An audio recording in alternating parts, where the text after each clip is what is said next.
पुणी ओडिशा रे road show करिवे प्रधानमंत्री मोदी। आसंता 20 रे पुरी रे रोड शो करिवे प्रधानमंत्री नरेंद्र मोदी। यह सहित अनुगुल एवं कटक रे विशाल जनसभा करिवे प्रधानमंत्री। चलित मासरे यह ओडिशा रे मोदी द्वितीय रोड शो। यह पूर्व गत 10 तारिख रे प्रधानमंत्री मोदी भुवनेश्वर रे रोड शो करथिले।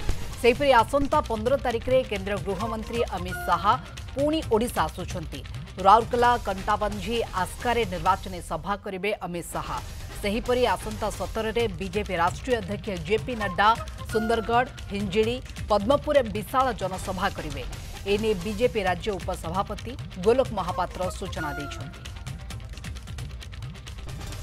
आसंता 15 तारिख दिन भारत वर्षर गृहमंत्री माननीय श्री अमित शाह जी पुणी ओडिशा गस्त करिवे।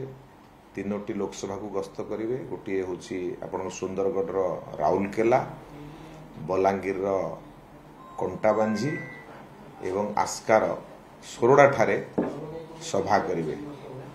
एवं सेही भली भाबरे आसंता 17 तारिख दिन माननीय जेपी नड्डा जी मध्य सेही भली भाबरे सुंदरगढ़ आसिबे एवं आपणकर हिंजिली आसिबे।